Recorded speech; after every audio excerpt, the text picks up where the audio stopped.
سلامونه او نیکې هیلې مو ومنئ. ګرانو ملګرو، په دې ویډیو کې تاسو ته د متوزي پښتنو په هکله لنډ معلومات درکوو. متوزي پښتانه څوک دي؟ متوزي د بیبي متو انا اولاده ده. بیبي متو د بیټ نیکه لور وه او د شاه حسین کورودانه. سیال مومند لیکي چې متوزي قبایل په دوو څانګو ویشل کیږي چې یوه ته خلجي، غلزی، غلجی یا غرزی وایي او دویم لودي یا لودیان پښتانه دي. غلجي لومړی څانګه غلجي ده. په تاریخي او روایتي بڼه یو لوی ټبر دی چې ګڼ خیلونه او پرګنۍ ورپورې تړلې شوي دي. دغه لرغونې کلمه د غلجي، غرزي، غرجي، غلزي او نورو بڼو په بېلابېلو متنونو لیکل شوې چې ریښه یې غر دی.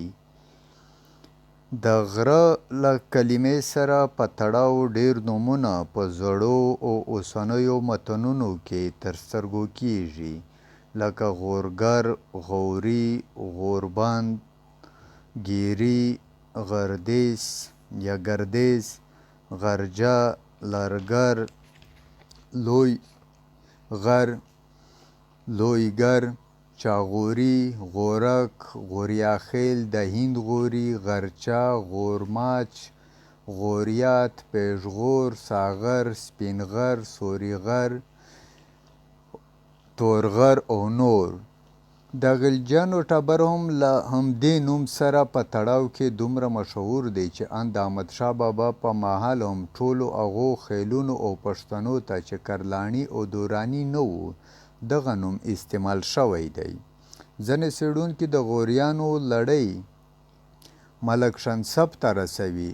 شنسب بیا په سور او سام پورې تړي چې هغه بیا د ساک یعنی ساک اولادې ته رسیږي. د روایتونو له مخې سحاک د جمشید انډول ښودل شوی دی او سحاک د بامیانو هغه ستر واکمن و چې د ضحاک په نوم نومول شوی. کنډوالې اوس هم په بامیانو کې تر سترګو کېږي. لرغونپوهانو دغه سحاک د بیور اسپ په نوم هم ستایلی دی او ویل کېږي چې نوموړي ته به تل زر اسونه تیار وو. تبري، ابن اشیر او ابن خلدون وایي بیور اسپ د اروند اسپ زوی عربو په ناسمه توګه ضحاک بللی دی. اریانا دایرة المعارف بیور اسپ د توخ له مخې لمسی ګڼلی چې بیا دغه توخ یې د اوسني وخت توخي ګڼلی دی چې دا د غلجو پښتنو یوه څانګه ده. په ځینو لرغونو متنونو کې د کیومرت یادونه هم شوې.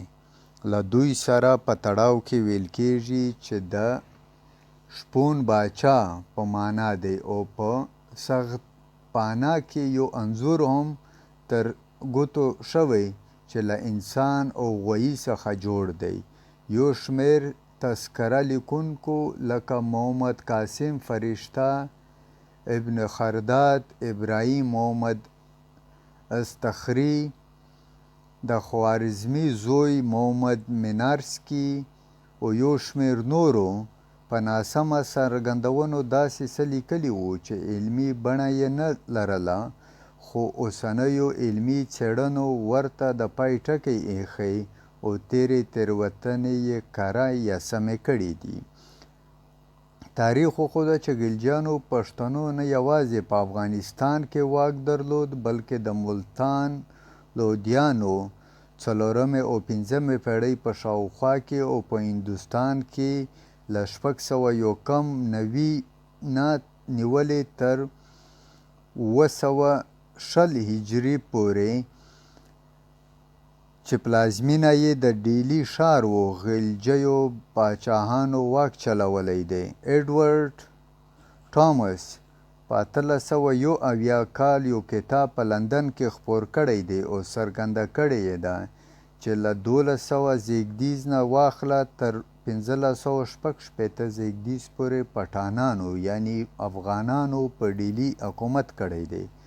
همدارنګه په هند کې ځینې څېړونکي دا مني چې غلجیان هغه پښتانه دي چې په دې خاوره یې حکومت کړی دی او خوشحال خان وایي سلطان جلال الدین پر سریر کېناست چې په اصل کې غلجی د ولایت و. بابر په تذکرة بابري کې ویلي چې د غزني په سویلي ختیځ کې زما لښکرو په غلجیو تیری وکړ. دا د 914 هجري خبره ده او 100,000 پسونه یې ترې راوستل.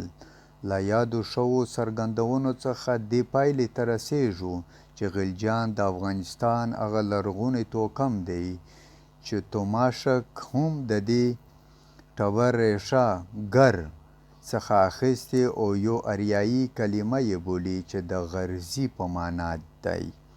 په اوستا او سنسکرت کې هم ګیري راغلی چې ګیر او ګیري د غره په معنا دی یعنی د غرو اوسیدونکي او یا کټ مټ د غره زوی بلل کیږي. سینه په سینه راپاتې ولسي نکلونه هم داسې ښیي چې د پښتنو دغه نیکه 3 زامن لرل چې د توران، تولور او بولر په نومونو یادېدل. ځینې لرغونپوهان او ژبپوهان په دې اند دي چې دغه 3 واړه نومونه اریایي ریښه لري. توران د غلجي مشر زوی دی او دغه پښه هم په 2 څانګو ویشل کیږي چې هوتک او توخي دي. دا ماخذ دی حیات افغاني. په یو بل روایت کې وایي چې د غلجي بابا ټبر په 2 شاخو ویشل کیږي چې یو یې توران او بل یې ابراهیم دی. په ابراهیمي غلجیو کې 6 پښې دي چې سلیمان خیل، علي خیل او اکا خیل دي. په ځینو روایتونو کې دوی خپل نیکه ایزب بولي او نورې پښې سحاک، اندړ او ترکي دي. مننه.